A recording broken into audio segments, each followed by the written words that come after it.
अस्सलाम वालेकुम friends, everyday science YouTube channel की एक नई वीडियो में मैं आप लोगों को खुशामदीद कहता हूं। अगर हम 13.2 का पहले सवाल देखें तो उसमें हमारे पास है जी, एक मुहक्किक ने रूसी फ़ौज की हार्स रैक से होने वाली हलाकतों की तादाद का मवाद जमा किया और उस मवाद को इस एक टेबल की सूरत में ना उसने तरतीब दिया।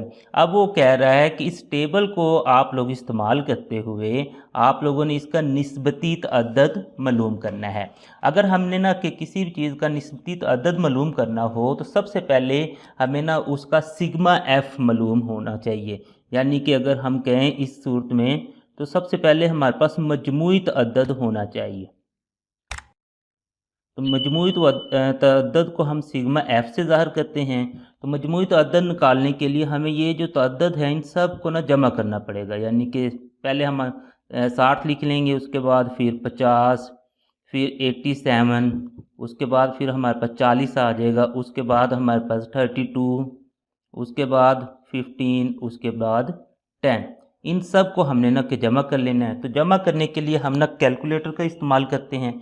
तो कैलकुलेटर हम लेते हैं और इन सब को ना हम जमा कर लेते हैं। तो सबसे पहले हमारे पास है जी 60, उसके बाद फिर हमारे पास है जी 50, उसके बाद है जी 87, उसके बाद है जी 40, उसके बाद है जी 32, उसके बाद है 15, उसके बाद है जी 10। तो इस तरह हम सब को जमा करते हैं तो हमारे पास जो सिग्मा एफ़ है वो 294 आ जाएगा। तो वो इधर हम ना 294 लिख देंगे।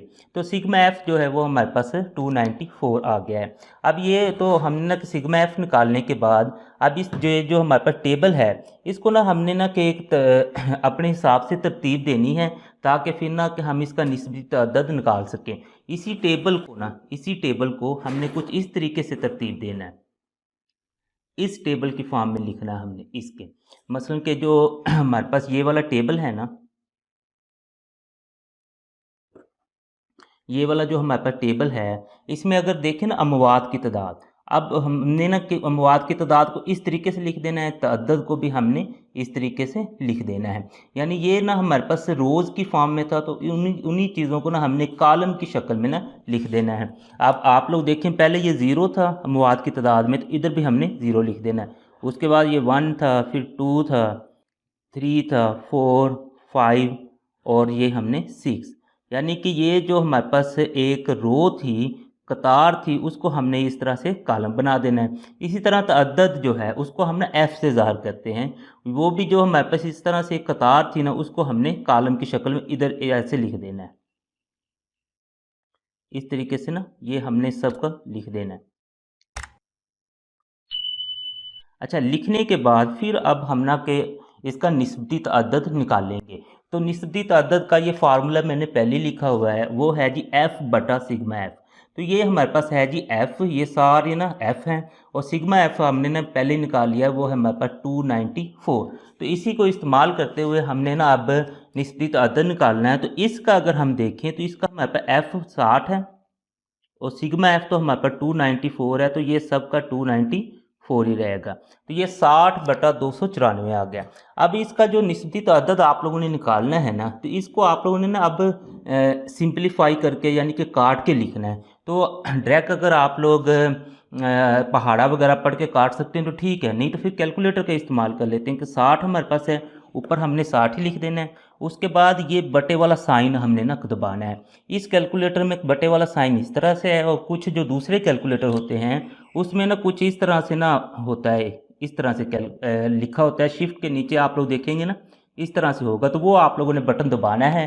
तो आप लोगों के ऊपर 60 लिख दिया और नीचे फिर ना कि 60 लिखने के बाद आप लोगों ने ये बटन दबाना है और 294 लिख देना है। और आप लोग जब इक्वल दबाएंगे तो ये खुद ही उसका आंसर दे देगा। तो इस केस में इसका आंसर आ रहा है जी 10/49। तो ये हमने 10/49 लिख लिया। इसके बाद फिर हमने के दूसरा ये लेना है, इसका निस्बती तअद्दद निकालना है। तो ये 50/294 यानी कि एफ़ बटा सिग्मा एफ़ आना है। तो एफ़ इसका 50 है और सिग्मा एफ़ तो सब का ही 294 है। तो इसको भी काट के लिखना है तो कैलकुलेटर का इस्तेमाल करते हैं। हम 50 लिखते हैं, बटे वाला साइन दबाते हैं और 294, तो हमारे पास आंसर आ जाएगा जी 25/147।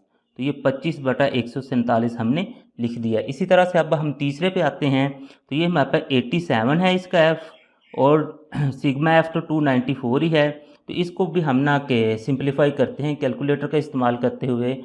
87 लिख लेते हैं, उसके बाद बटे वाला साइन, उसके बाद फिर 294 दबाते हैं तो हमारे पास आ जाता है 29/98। तो ये हम लिख लेते हैं 29/98।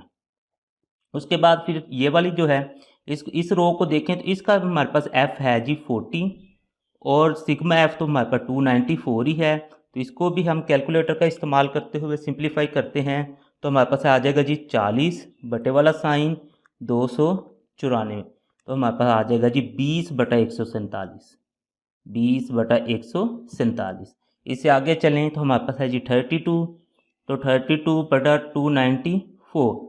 तो इसको भी बिल्कुल इसी तरीके से कैलकुलेटर का इस्तेमाल करते हुए 32 लिखेंगे, बटे वाला साइन, और फिर हमने ना कि 294 लिख देना है। तो हमारे पास आ जाएगी 16/147। अब उसके बाद जो अगली रो है उसमें एफ़ देखें तो हमारे पास 15 है, और बटे में हमारे पास 294 ही आएगा। तो अगेन कैलकुलेटर का इस्तेमाल करते हैं और हम ना के इसे सिंप्लीफाई कर लेते हैं। ऊपर 15 लिखेंगे, बटे वाला साइन, उसके बाद है जी 294। तो ये खुद ही आंसर आ गई 5/98। तो ये हमने 5/98 इधर लिख लेंगे। उसके बाद ये 10 है, बटे में हमारे पास 294 ही आएगा। तो 10/294 हम लिखते हैं इधर, 10/294। तो हमारे पास आंसर आता है जी 5/147। तो इस तरीके से ना इसकी सारी आप लोगों ने निस्बती तअद्दद निकाल ली है।